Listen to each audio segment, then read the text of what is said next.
Oui, d'accord. Donc, Paul, vous pouvez commencer parce que c'est le texte qui a été écrit et je vais traduire parce que je l'ai déjà traduit.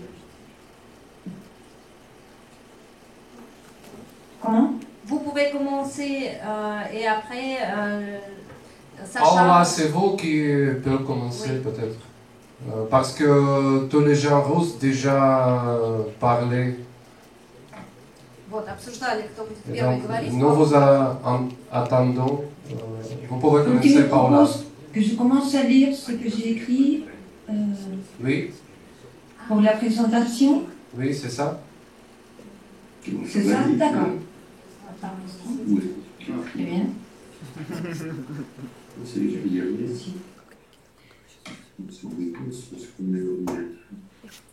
Donc je lirai quelques phrases et après j'arrête pour entendre ta traduction, machin, on fait comme ça? Oui, ça va, ça va.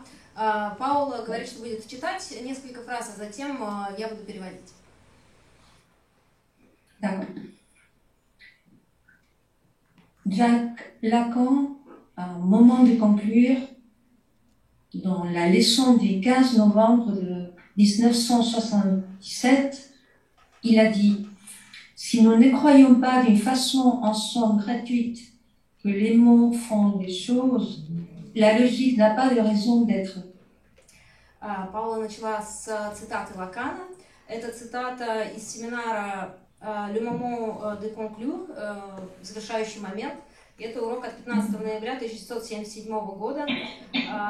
Лакан говорит, если мы не верим в то, что слова создают вещи без всякого, в общем-то, основания, то у логики нет причин для существования. Ce qui compte pour nous est d'avoir des écritures pour soutenir ce qui est dit.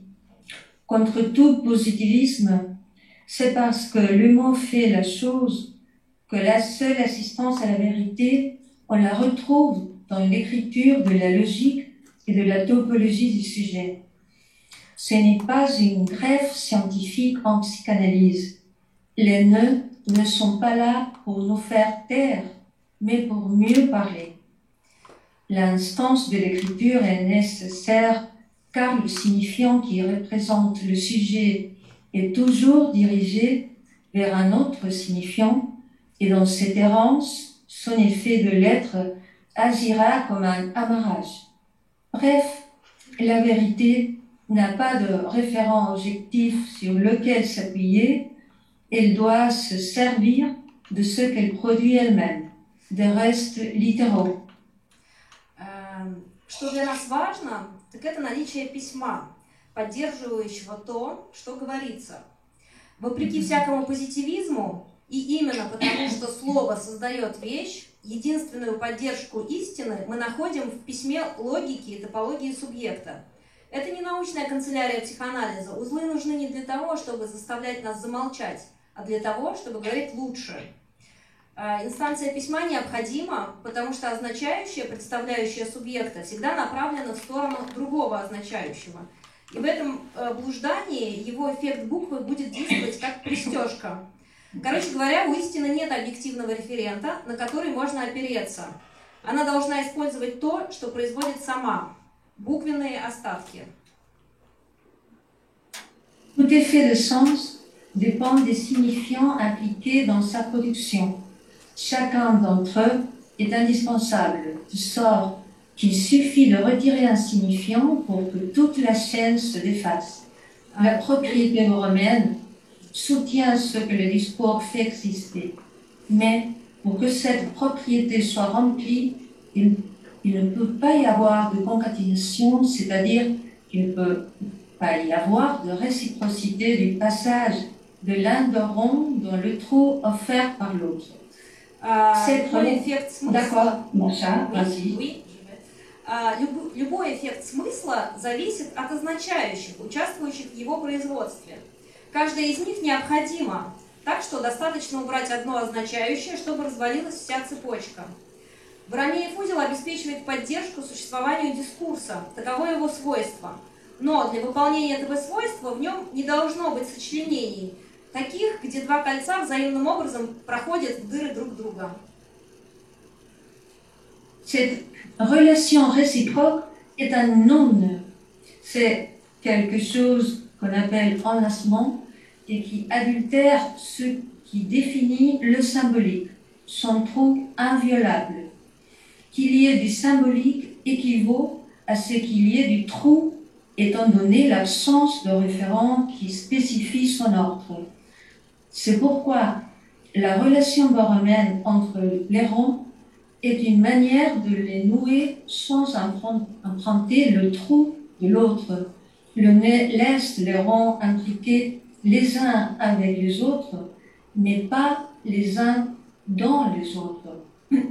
Donc, sans masquer l'absence de référent. Il y a une étude... oui, machin.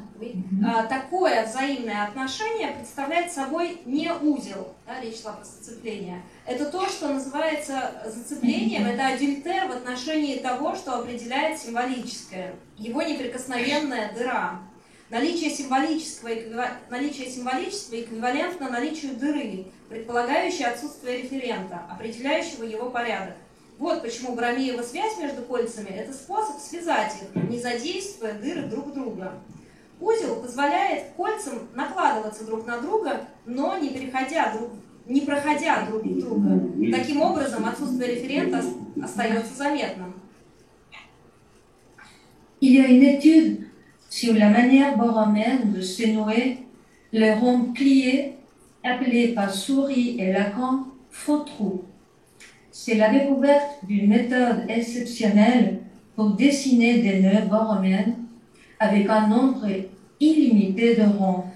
Une écriture offerte à l'essence signifiant, Lacan l'intègre dans son discours et décrit les faux trous faits par deux ronds comme n'étant ni le trou de l'un, ni le trou de l'autre. Существует исследование Боромеева способа связывать сложные кольца, сложенные пополам кольца, которые Сури и Лакан назвал ложными дырами. Это открытие позволило создать метод завязывания Боромеевых узлов с неограниченным числом колец. Так можно записать рой означающих. Лакан включает это в свою речь, описывая ложную дыру, образованную двумя кольцами, как дыру, которая не является ни дырой одного, ни дырой другого. Это ссылка на семинар «Симптомы». Son opposé est la liaison de deux ronds où l'un rentre dans le trou de l'autre et réciproquement sans générer la relation borroméenne. C'est pourquoi Souris l'a appelé le cas dégénéré. Par contre, un rond lié à un faux trou, c'est un cas générateur d'au moins trois ronds. Comme analogie, le faux peut être suivi du vrai. Oui.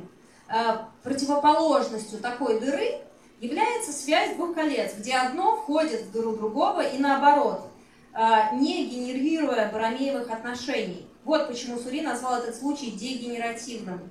С другой стороны, кольцо, связанное ложной дырой, является генеративным случаем, где узел порождается не менее чем тремя кольцами. Как в логике, из лжи может следовать истина. Dans le séminaire des symptômes, Lacan propose la liaison d'un faux trou entre le symptôme et le symbole. Il explique, citation maintenant, dans la mesure où le discours du maître règne, le S2 est divisé. Il s'agit de la division du symbole et du symptôme.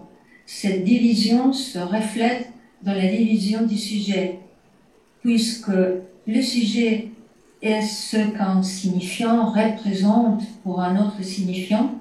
Il faut montrer par son insistance que dans le symptôme, l'un de ces deux signifiants trouve son support dans le symbolique. Dans ce sens, je dirais que dans l'articulation du symptôme avec le symbole, il n'y a qu'un faux trou. Fin de la citation. На семинаре «Симптом» Лакан предлагает связать симптом и символ при помощи ложной дыры.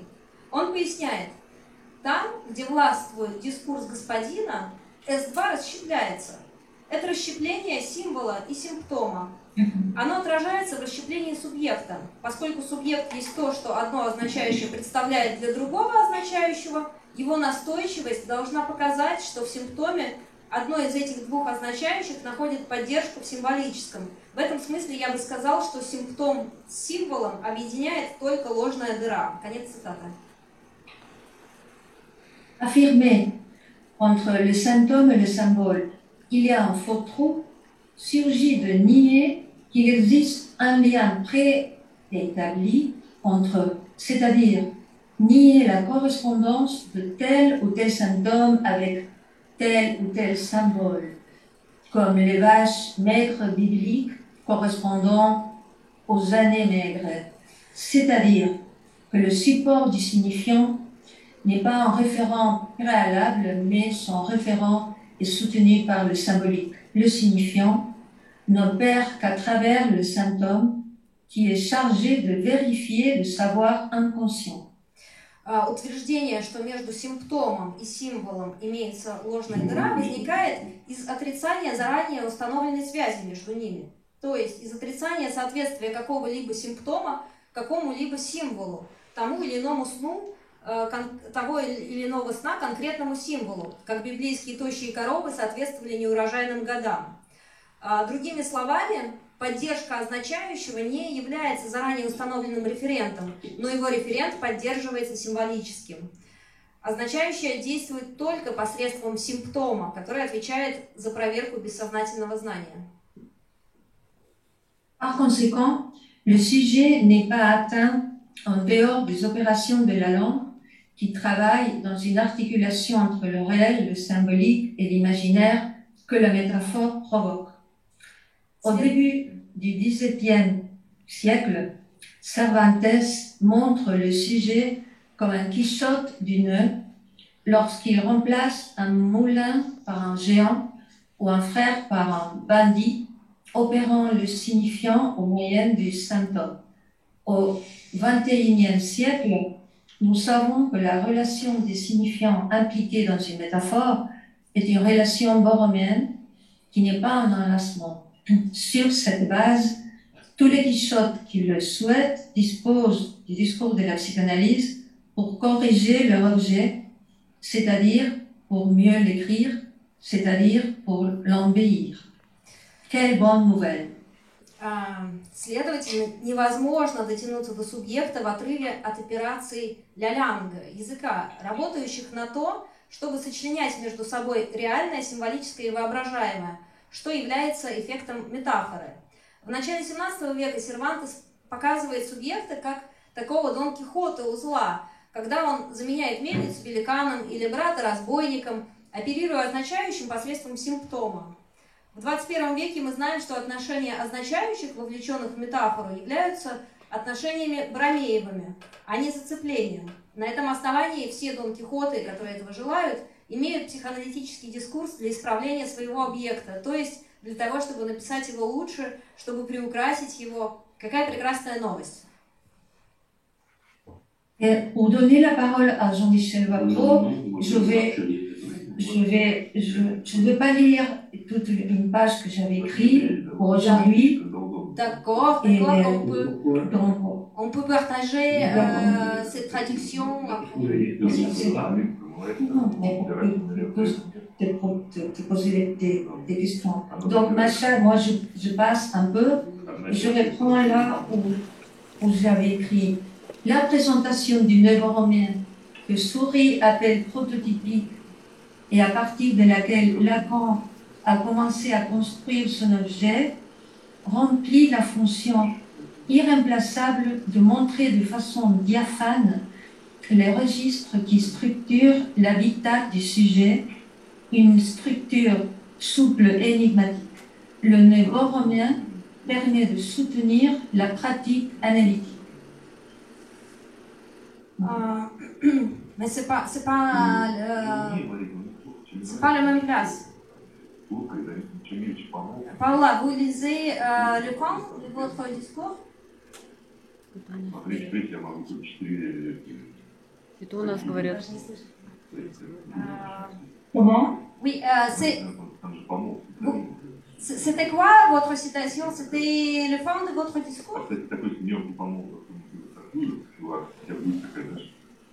Tu veux que je réponde? Oui, parce que c'est pas la continuation de cette...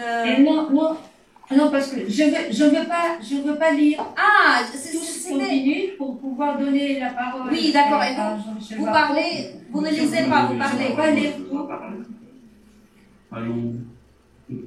Comment? Oui. Bon, il y a Jean-Michel Barrault qui m'engage pour lire tout ce qui est écrit, donc je reprends. Ah, d'accord.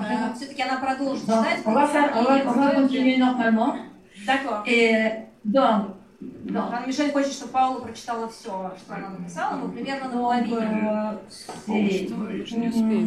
S'agissant d'un faux trou, comment le faire subsister?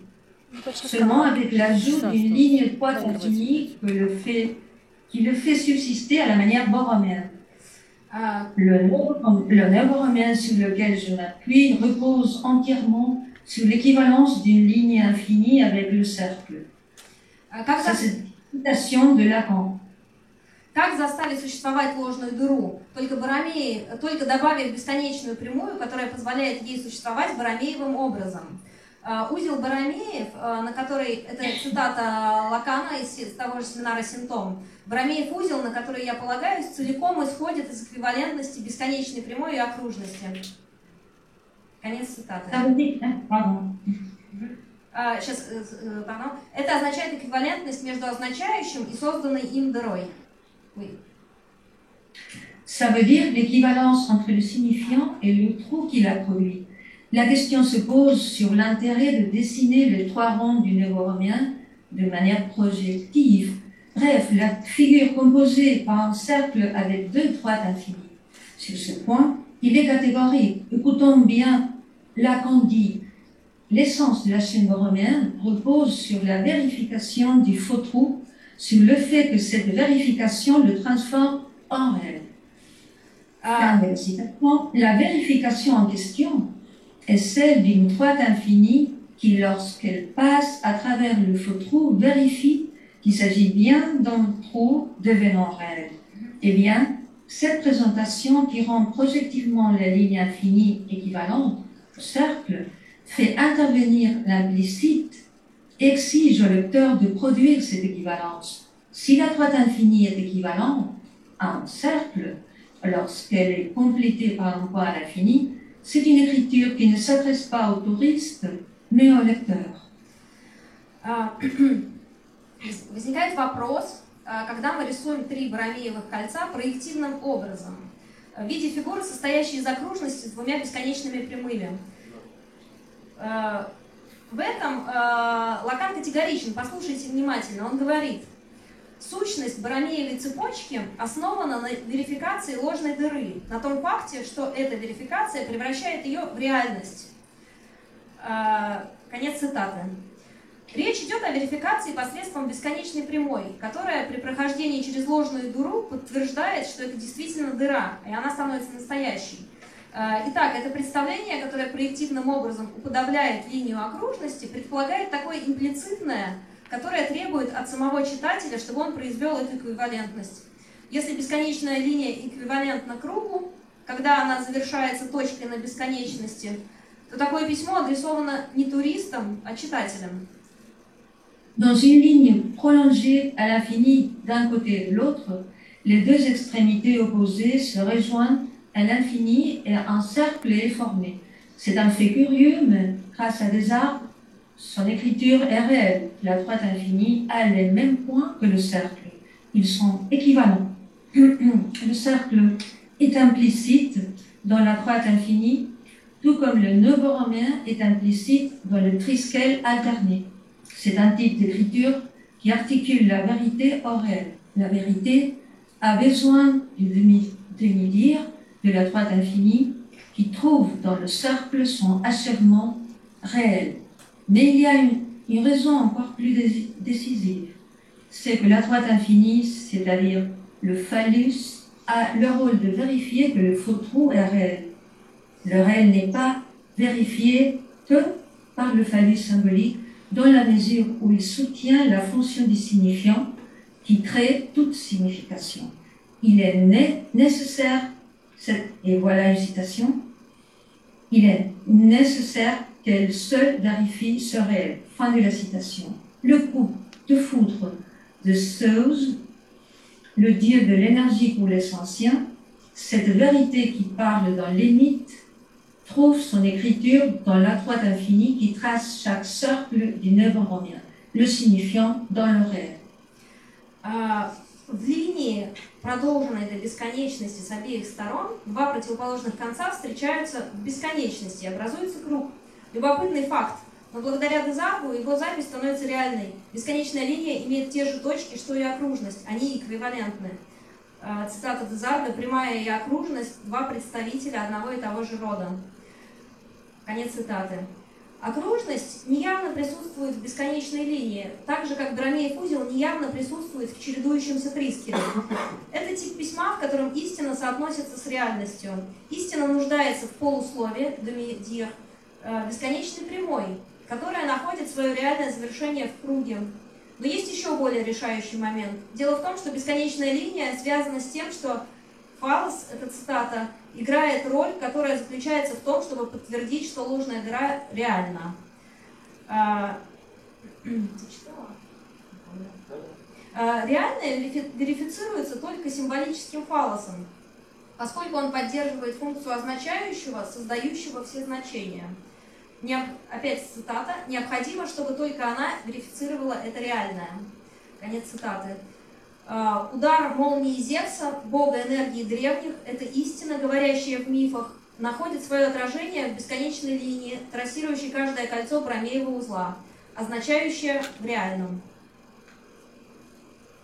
La présentation du Neuronomien qui sourit avec prototypique et à partir de laquelle Lacan a commencé à construire son objet remplit la fonction irremplaçable de montrer de façon diaphane le registre qui structure l'habitat du sujet, une structure souple et énigmatique. Le Neuronomien permet de soutenir la pratique analytique. Si le sujet supposé est soutenu par un Neuronomien, nous n'acceptons pas l'indifférence. Nous préférons traiter les dessus et les dessous avec douceur. Pierre Soury et Michel Thomé étaient les interlocuteurs de Lacan lorsqu'ils construisaient ces précieux nœuds, le support de tout ce qui peut être dit. Un objet ne peut pas être construit sans interlocution, sans allié. Dans ces années-là, Lacan fait également appel au jeune élève de Jean Toussaint Desanti, Jean-Michel Vatron, qui consacre désormais sa vie à la psychanalyse.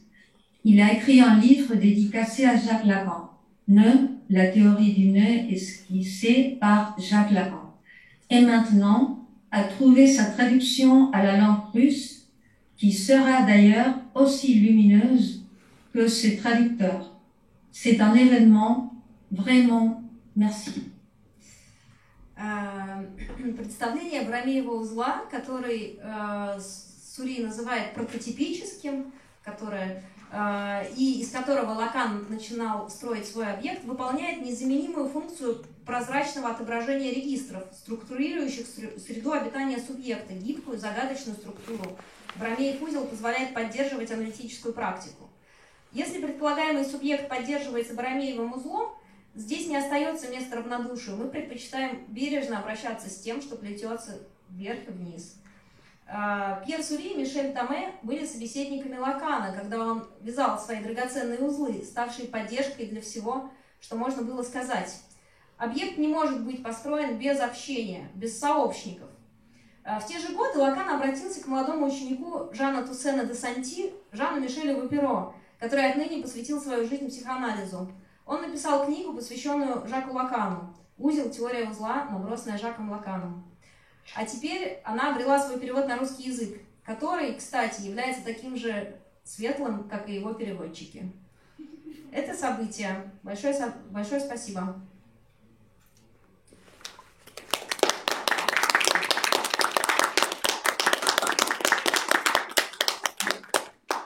Merci, Paola. Merci à vous. Спасибо.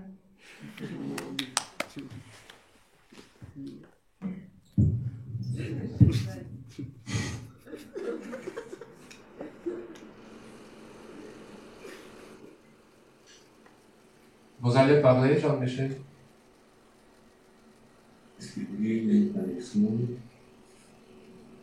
Comment? J'ai posé la question, est-ce que Jean-Michel veut dire quelque chose?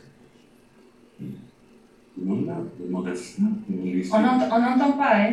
Nous, on ne comprend pas ce que dit Alexandre, parce qu'il parle de moi, mais qu'est-ce qu'il demande? Jean-Michel, est-ce que vous voulez dire quelque chose? La voix traîne et on n'entend pas bien, Alexandre. Говорят, голос мой дрожит, ничего они не понимают. Et maintenant, est-ce que vous entendez? Jean-Michel, vous allez parler? Non. Est-ce que vous m'entendez? À l'égard de la traduction de ton livre en russe, tu n'as rien, aucun commentaire? Parce que je n'ai pas vu lire le traduit en russe pour l'instant. Je n'ai pas lu, je n'ai pas vu, j'ai rien à dire. Je leur fais confiance, ils traduisent. Я, говорит, книжку-то не видел на русском, я верю, что перевели. Но книжку-то не видел. Donc, Macron, il est en train de dire qu'il vous fait confiance. Доверяет нам. Il attend le livre По поводу книги. dans sa traduction en russe. Я верю, доверяю, что вы действительно перевели. Macha, est-ce que tu peux traduire? Oui, oui, on traduit. On traduit, on vous entend. Nous faisons la traduction. Oui, c'est Alexandre qui traduit. Ah, d'accord. Je suis en train de traduire. Parlez, s'il vous plaît. Mais ce qu'il dit Alexandre, le son, c'est pas net. Mais on vous entend très bien. Avec ton micro, je sais pas. Et maintenant? Maintenant, tout va bien? Est-ce que vous m'entendez? Non? C'est triste. On entend pas. Alors, mais peut-être vous pouvez parler un peu encore. C'est intermittent, il y a des intermittences. В общем, они говорят, что есть прерывистость у них какая-то в моих речах. А ты там с ними как связан?